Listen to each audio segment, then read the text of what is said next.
Շատ հայ վարորդներ հավաքվել են Բագրատաշենի անցակետում, ավելի կոնկրետ նոյեմբերյան այրում Խաչմերուկում, փորձում ենք բարձրաձայնել մեր խնդրի մասին։ Հայաստանի կառավարությունը առաջարկով պաշտոնապես դիմել է Ռուսաստանի կառավարությանը, որպեսզի Հայաստանի քաղաքացիների համար ՌԴ-ում գտնվելու 90 օրվա ժամկետը փոխարինվի 180 օրով 1 տարվա ընթացքում։ Այս մասին խորհրդարանում հայտարարեց էկոնոմիկայի նախարար Գևորգ Պապոյանը, անդրադառնալով բեռնատարների վարորդների ակցիաներին։ Նախնական պետք է ասեմ, որ մենք ունենք դրական արձագանք, Ռուսաստանի Դաշնության գործընկերները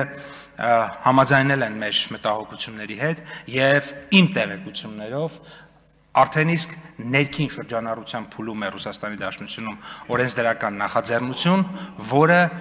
հենց այդ խնդրի լուծմանն է միտված։ Դեպի Ռուսաստան եւ հակառակ ուղղությամբ բեռնափոխադրում իրականացնող վարորդները պարբերաբար բողոքի ակցիաներ են իրականացնում կառավարության դիմաց։ Երեկ էլ փակել էին Բավրայի, Բագրատաշենի եւ Գոգավանի անցակետեր տանող միջպետական ճանապարհները։ Հայաստանցի վարորդները պնդում են, որ 90 օրը քիչ է, քանի որ շատ ժամանակ ուղղակի ստիպված են լինում օրերով կանգնել Լարսում առաջացող հերթերի մեջ։ Եթե Ռուսաստանը տարվա մեջ 90 օր է թույլատրում մեզ գտնվել այնտեղ, ապա մենք էլ թույլ չենք տա, որ օտարերկրյա համարներով որևէ բեռնատար Հայաստան մտնի, հայտարարում են ակցիայի մասնակիցները։ Այդ 90 օրը փաստորեն գալիս է, որ մենք տարվա մեջ կարանք ընդամենը անենք, եթե հերթեր եղավ, հիմա էլ ձմեռը, սարը ձուն եղավ, մենք պետք է մնանք այնտեղ կանգնած։ Դա արդեն մեր այդ 90 օրից դուրս է գալի։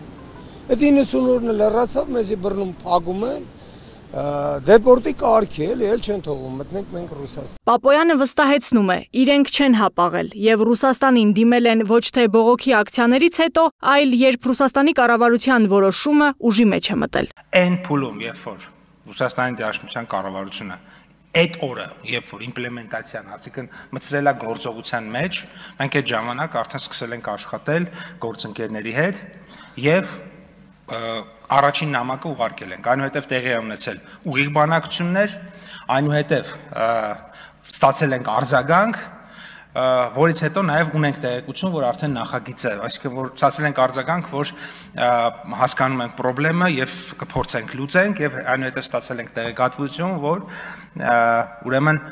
որոշակի process այնտեղ սկսվել է, այսինքն նախագիծը մշակվում է, ներքին շրջանառության մեջ է։ Նախարարը վստահեցնում է, հարցը քննարկվելու է հոկտեմբերի 24-ի ԵԱՏՄ նիստի օրակարգում, իսկ նիստից հետո կլինեն ժամկետների հետ կապված հստակեցումներ։ Այդա Կիրակոսյան, Free News, Ազատ լուրեր։